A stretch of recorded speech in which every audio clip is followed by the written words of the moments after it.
Hola amigos, ¿qué tal? Bienvenidos a este estudio de Nehemías. Estamos en el tercer estudio el día de hoy y yo sé que es increíble, pero hemos llegado hasta el versículo 4 en dos estudios y el día de hoy solamente vamos a avanzar hasta el versículo 6, pero estamos poniendo el fundamento, estamos tratando de establecer el contexto para entender muy bien cómo es este tipo que se llama Nehemías. De vez en cuando aparece un hombre que se destaca del resto. Y este tipo, este hombre que se destaca, no hace las cosas solo porque los demás las están haciendo. Opera sobre la base de convicción, el principio y el carácter. Tal hombre era Nehemías. Era, por supuesto, el constructor de la muralla en Jerusalén. Todo el mundo entiende eso, si acaso has leído la Biblia.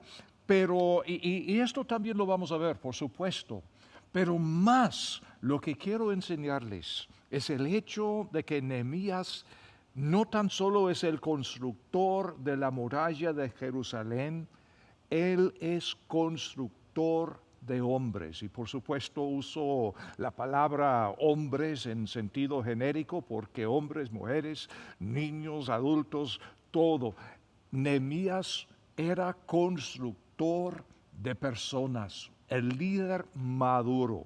Y este es el tema para el día de hoy, lo que es el líder maduro.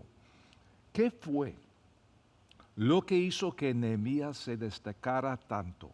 Estoy seguro de que podríamos enumerar varias razones legítimas por las que Nehemías era un hombre tan fuerte, un líder tan maduro, tan eficaz, pero el día de hoy tan solo quiero mencionar tres de ellas. Él sabía cuándo y por qué llorar. Fíjense, el líder tiene que entender lo que es llorar. Y en segundo lugar, él fue guiado por la convicción, como acabo de decir, no por el sentimiento.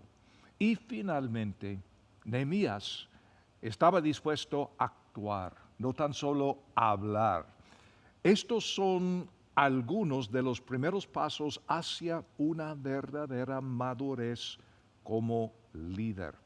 Ahora, vamos a ver el lugar en donde necesitamos comenzar, es el versículo 4, pero como digo, estamos apenas comenzando y para poner todo en su debido contexto, vamos a regresar hasta el primer versículo. No cuesta mucho tiempo porque no hemos avanzado mucho, pero Nehemías, el primer capítulo, comenzando desde el versículo primero, dice así: las palabras de Nehemías, hijo de Acalías, es decir, que Nehemías mismo es el autor de esta historia. Sucedió en el mes de Quisleva del año 20, estando yo en Susa, la capital, que Anani, uno de mis hermanos, llegó de Judá con algunos hombres.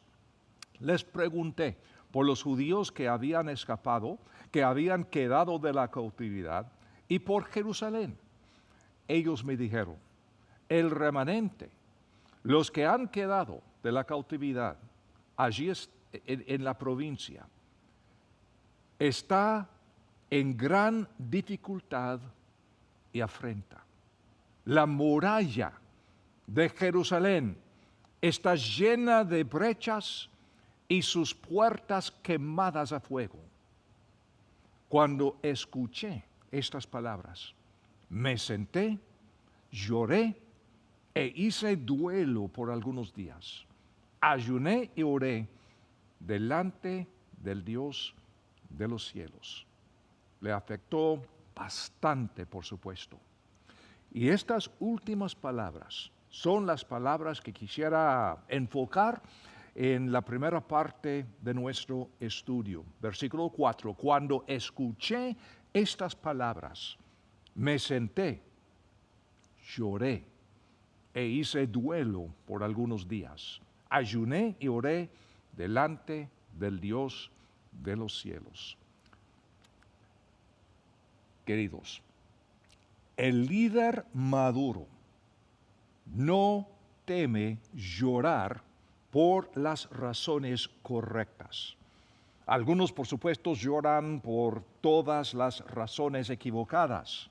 Algunos lloran con el propósito de manipular o tratando de conseguir algo que quieren. Y algunos lloran porque no tienen madurez emocional. Hay varios motivos, podemos decir. Pero lo que quiero decir es lo siguiente. Hay momentos en que uno debe llorar sin vergüenza. Es la reacción apropiada, correcta. Por ejemplo, en la Biblia, Jesús lloró frente a la tumba de Lázaro, su amigo. Juan 11, versículo 35. Bien conocido. Jesús lloró. Y en este caso, Nehemías también lloró ante la noticia de que los judíos en Jerusalén estaban en gran dificultad y afrenta. Y la muralla estaba llena de brechas y sus puertas quemadas. Una ciudad sin murallas no es una ciudad en absoluto. Así decía un proverbio de la antigüedad en esta región del mundo. Porque la muralla de la ciudad la protegía de los ataques de los enemigos. Dios había dicho a su pueblo en varias ocasiones que la rebelión y el pecado de parte de Israel resultaría en el juicio y la destrucción de la ciudad. Y es precisamente lo que ha pasado. Ahora, ¿qué te hace llorar? Más allá del alcance de tu propia vida personal, tus propios intereses, las relaciones interpersonales y todo eso, fuera de todo eso, ¿qué es que te hace llorar a ti? En serio. ¿Cuándo lloras? ¿Y por qué? No para estar enojado, sino para simplemente llorar del corazón quebrantado. ¿Qué es lo que te hace llorar? En ambos casos que he mencionado, Jesús y Nehemías, los dos estaban llorando por algo más allá de sí mismos. Puedo pensar en mi propia vida. Puedo pensar en dos cosas. Aquí mismo, yo tuve el privilegio de predicar en inglés el domingo pasado porque permitieron al viejo predicar. Como muchos de ustedes saben, yo era el pastor principal aquí en Graceway durante más de 30 años. Ahora estoy en una situación de retiro. Siempre estoy trabajando, por supuesto, lo que estoy haciendo ahora mismo, enseñándoles en español, pero ya no soy el pastor principal, porque ya con mis 73 años era tiempo. Pero el domingo pasado yo tuve la oportunidad de compartir algo muy personal. Estaba enseñando el capítulo 5 de Primera de Juan y estaba hablando de lo que es tener una emoción, cómo saber que uno pertenece a una familia, a un lugar. Y para mí fue algo muy, muy personal. Y estaba luchando emocionalmente con las lágrimas y todo esto porque es algo tan personal. Pero algo fuera de uno mismo.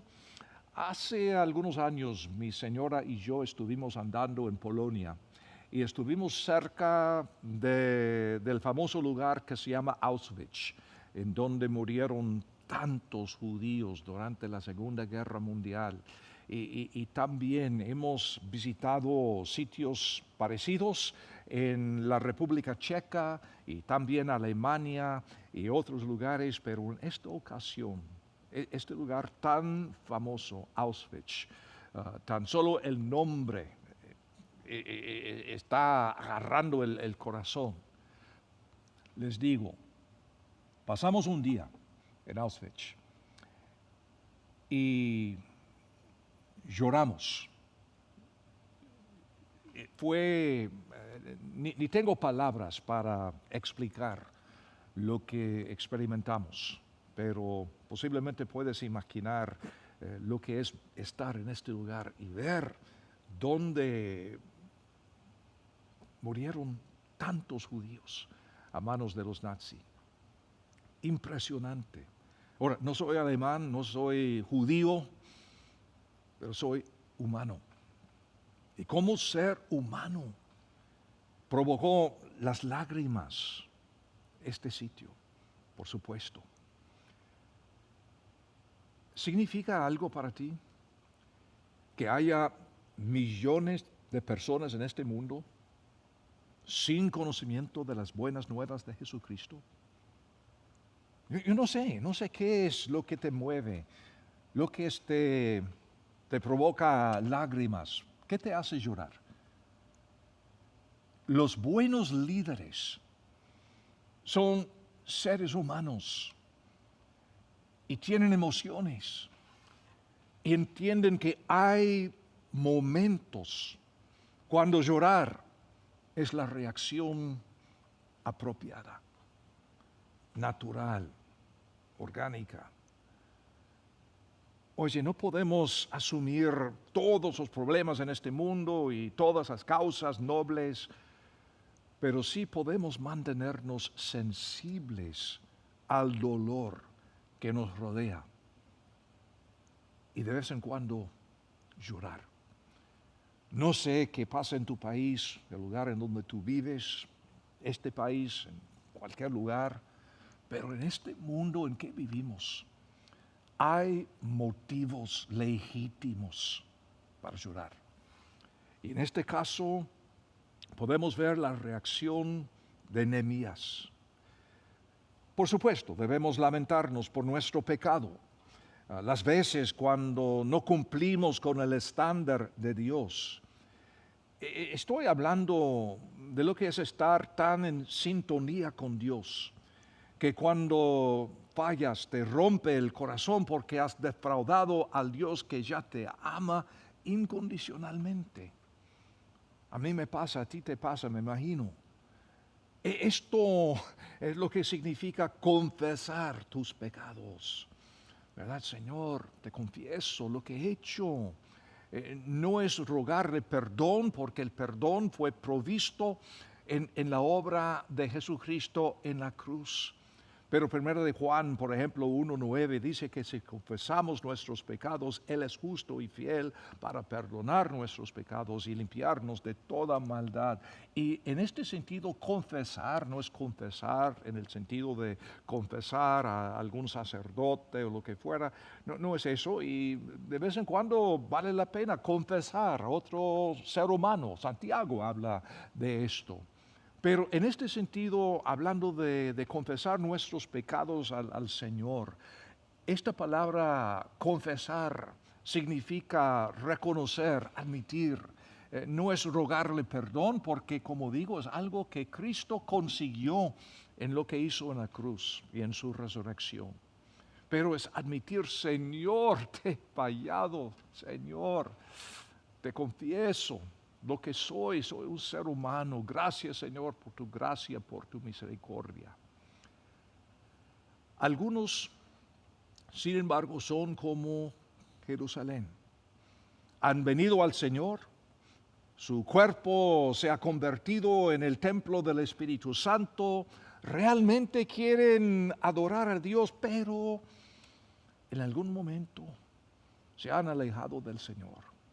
Y la muralla de su vida tiene brechas y las puertas también quemadas. Puede ser que por medio de las actitudes, por el abuso de sustancias o por el materialismo, por algo en las relaciones interpersonales, por el miedo, por la ira, por no caminar con Dios, hay tantos motivos para llorar y decir, Señor, Señor, te confieso que he fallado. Señor, no quiero quedarme así.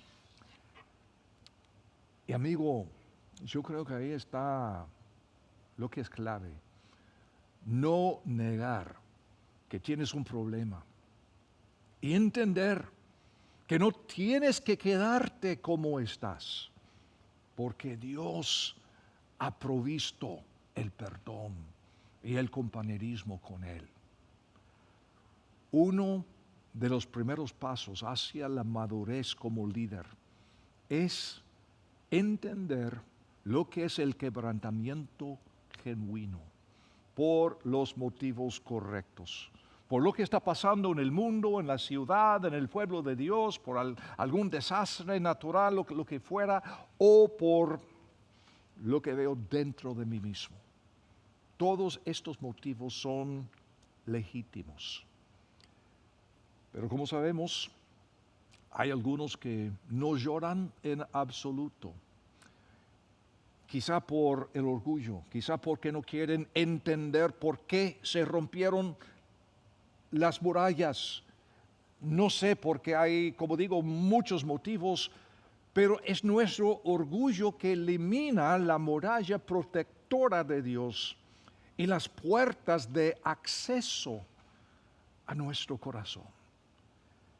Y desafortunadamente he conocido a líderes que por su orgullo, arrogancia, por su incapacidad para llorar, los ha colocado en una posición mala, de no tener compasión, de no entender la sensibilidad que necesita un líder maduro. Cuando uno niega a lidiar de manera realista y bíblica con el pecado y con los problemas en la vida que uno tiene, o cuando uno piensa que tiene que controlarlo todo en cada momento, entonces lo que pasa, llegamos a cumplir Proverbios 25 y el versículo 28 que ya les compartí en otro estudio, pero para recordar esto que es tan importante, Proverbios 25, 28 dice: como una ciudad cuya muralla ha sido derribada, es el hombre cuyo espíritu no tiene freno. Y en este sentido, la condición de Jerusalén, este reporte, el informe que recibe Nehemías de su ciudad, de su pueblo, lo deja llorando. Y en ese sentido, la ciudad de Jerusalén es una ilustración de las vidas de muchos creyentes que por no confesar su pecado, por no lidiar con el pecado de una forma bíblica, realista, han quedado como una ciudad cuya muralla ha sido derribada. Y es hombre cuyo espíritu no tiene freno. Amigo, estás indefenso. Tus puertas de acceso están quemadas. Y por eso Dios no puede hacer en tu vida como Él quiere. Y tú te quedas aislado de las mismas personas que Dios quiere usar para ministrarte. Acceso denegado.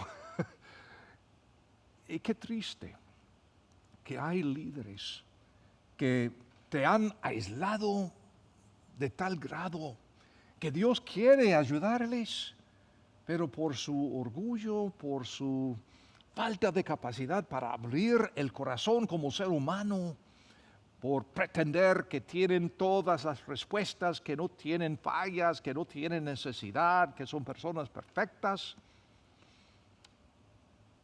y ni Dios mismo puede penetrar la dureza de su corazón. Qué triste. No tiene que ser así. Así que, amigos, el líder maduro es el líder que entiende que hay momentos legítimos para llorar. Otra cosa, el líder maduro, como Nehemías, anda por convicción, no por sentimientos. Nehemías está cargado por la necesidad específica de Jerusalén. Él ve y entiende claramente tanto el problema como la causa y que es capaz también de ser guiado por Dios hacia la solución correcta. Eso sí es un buen líder. Está quebrantado, pero este quebrantamiento tiene su propósito específico y legítimo, y esta visión comienza a arder en su alma. Y el Espíritu de Dios está haciendo su obra en las profundidades de su corazón. Amigo, ¿puedes recordar un momento similar en la vida tuya? No es solo tomar la decisión de que servir a Dios es algo bueno, pienso hacerlo. No, el líder maduro es uno que crece en su andar con Dios. Y Dios comienza a reorganizar su alma. ¿Eso ha comenzado en tu vida? No es simplemente hacer algunos estudios bíblicos y aprender algunas técnicas, algunos mecanismos para ser líder. Y todas esas cosas, por supuesto, tienen su valor, su importancia. Pero el líder maduro es un líder de convicciones, es un líder que anda por esas convicciones y no por los sentimientos. Y seguramente, si has crecido un poco en tu liderazgo, entiendes que has pasado por esos momentos, como este momento que estamos viendo en la vida de Nehemías. Algo profundo está pasando en el alma, en el corazón. Y la carga o la convicción es específica. Puede ser la convicción de pecado, como hablaba yo antes, cuando el Espíritu de Dios trata con el pecado en nuestra vida.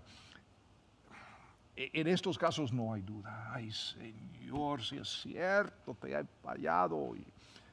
Y en esos momentos sabemos cuál es el problema. Y por eso, 1 de Juan 1:9 y las demás enseñanzas en la Biblia de cómo lidiar con esta situación tan desagradable.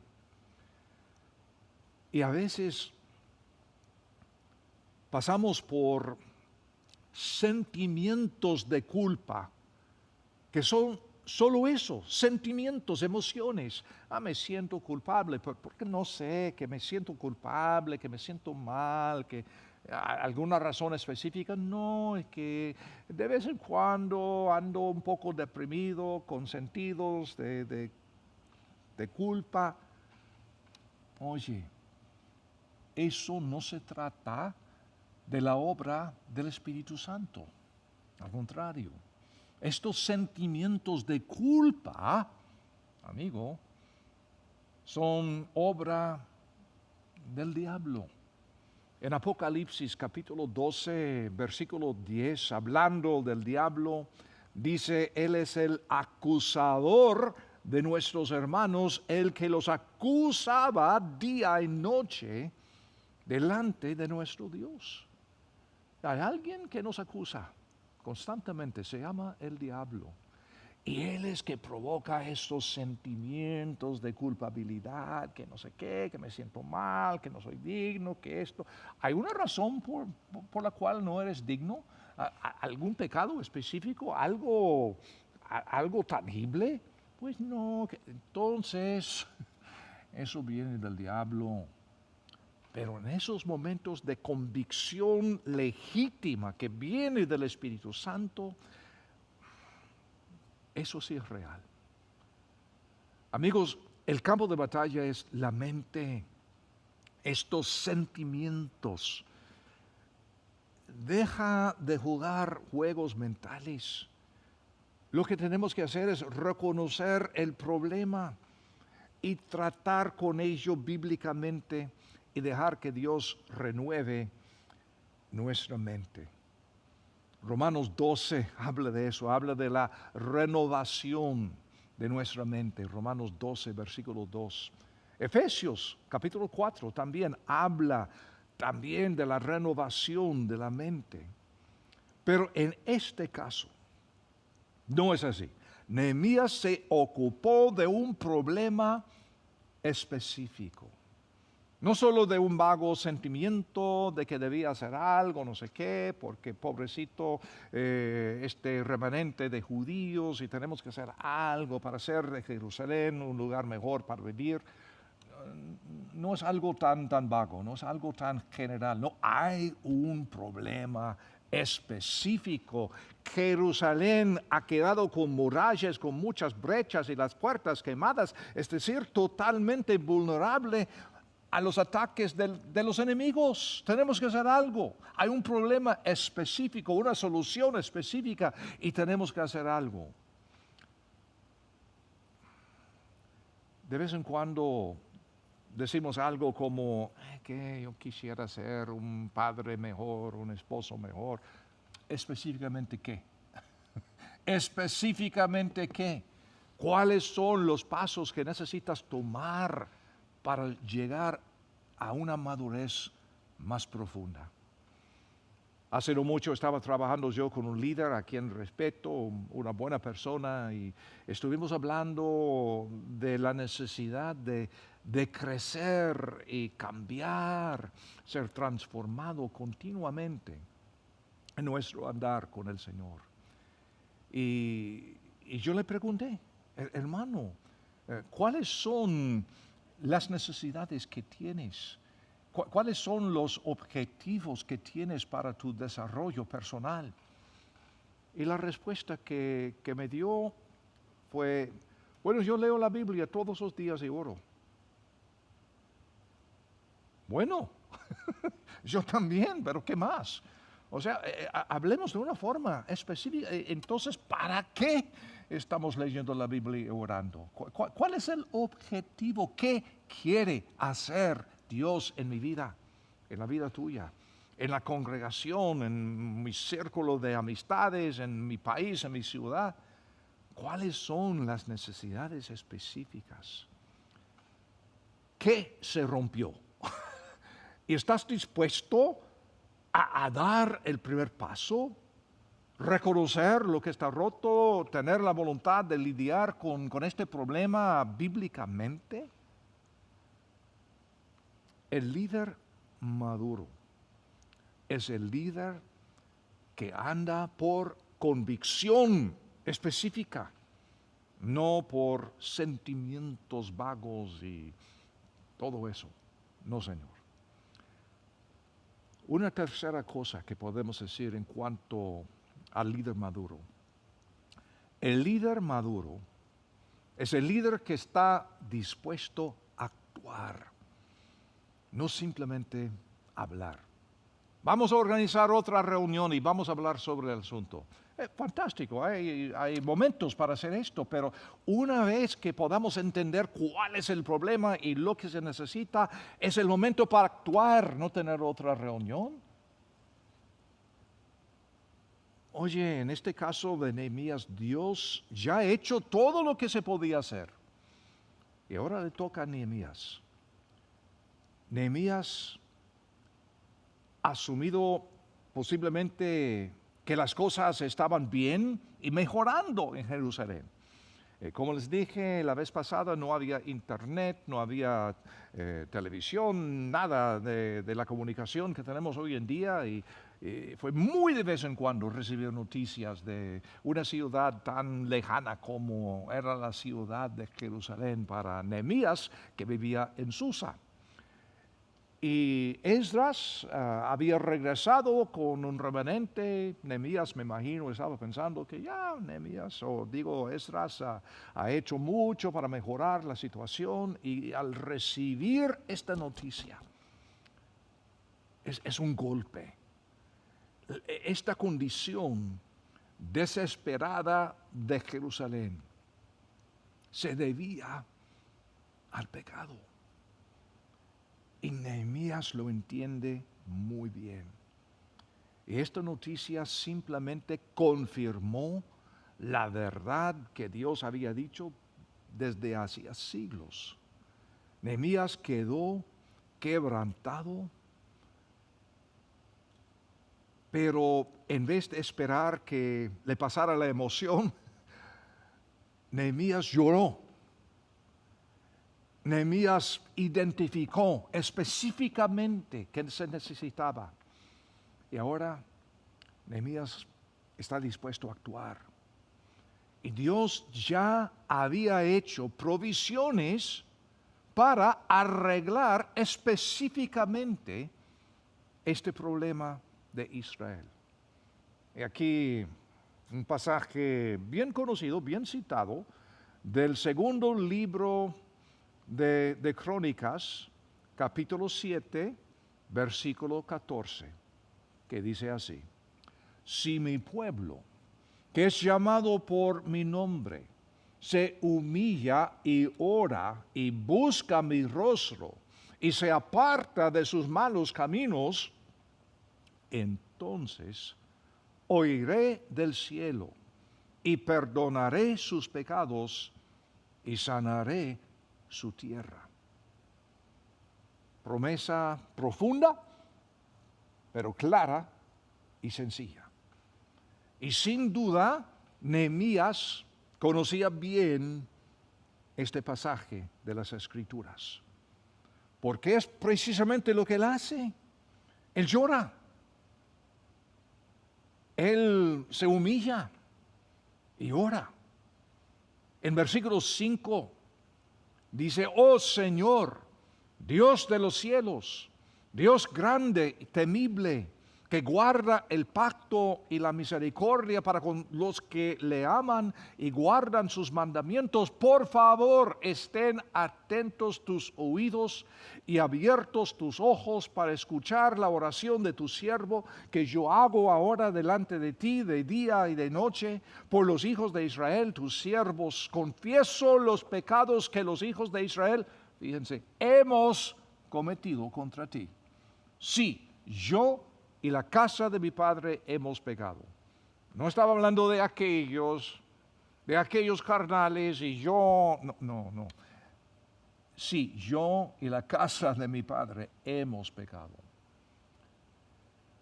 Y desde este momento, Dios comenzó a prepararle el camino para arreglar esta situación tan triste. Amigo, Dios ya ha hecho todo lo que Él puede hacer por ti y por mí. Cuando Jesús murió en la cruz, ¿cuáles fueron sus últimas palabras? Consumado es. Consumado es. No podemos agregar nada. No hay nada que nosotros tenemos que confirmar, probar, hacer. Consumado es. Efesios 1, versículo 3, las palabras del apóstol Pablo. Estas palabras hablan a mi corazón cuando Pablo dijo: bendito sea el Dios y Padre de nuestro Señor Jesucristo, quien nos ha bendecido en Cristo con toda bendición espiritual en los lugares celestiales. Ahora, sin hablar de verbos y palabras griegos y todo esto, ¿qué dice? ¿Ha bendecido o bendecirá? Ha bendecido, tiempo pasado. ¿Con toda bendición o algunas? No, con toda bendición espiritual en los lugares celestiales. ¿Las tienes? ¿No? Entonces, ¿por qué? Disponible, todo está disponible. Pedro, otro de los escritores bíblicos que dijo en esencia lo mismo, segunda de Pedro, su segunda carta, primer capítulo, versículos 3 y 4, su divino poder nos ha concedido todas las cosas que pertenecen a la vida y a la piedad por medio del conocimiento de aquel que nos llamó por su propia gloria y excelencia. Mediante ellas nos han sido dadas preciosas y grandísimas promesas para que por ellas ustedes sean hechos participantes de la naturaleza divina después de haber huido de la corrupción que hay en el mundo debido a las bajas pasiones. ¿Tienes problemas con las bajas pasiones? ¿Tienes problemas con el pecado, con lo que fuera? Su divino poder nos ha concedido, de nuevo, tiempo pasado, todas las cosas, no pocas, algunas, no, todas las cosas que pertenecen a la vida y a la piedad. No tan solo por el lado espiritual, sino la vida, porque algunas veces en la iglesia decimos gracias, Señor, por todo lo que me has dado, pero mañana voy al trabajo. No, todas las cosas que pertenecen a la vida, el trabajo de mañana y también la vida espiritual. No te falta nada, lo que te falta es actuar. Y este es el caso de Nehemías, cuando lo encontramos aquí en el primer capítulo de su libro.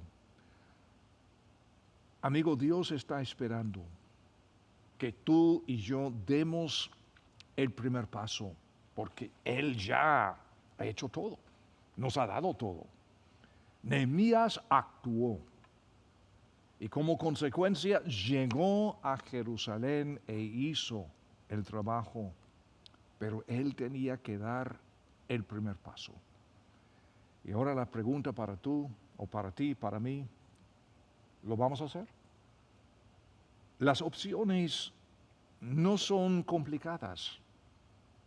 Reconocer el problema, dar el primer paso o permanecer en la negación, engañándonos solo a nosotros mismos. Lo que tenemos que hacer es simplemente reconocer la situación y llorar. Sí, estar dispuesto a llorar. Y no convencernos que no, todo está bien. No. Si todo no está bien, entonces ¿por qué? Y estar dispuesto hasta llorar si es necesario para entender la convicción específica. ¿Cuál es el problema específico? Y la solución específica. Y luego, simplemente estar dispuesto a actuar, dar el primer paso. Me encanta este hombre Nehemías. Para mí es uno de los grandes héroes de la Biblia y creo que no lo mencionamos con tanta frecuencia.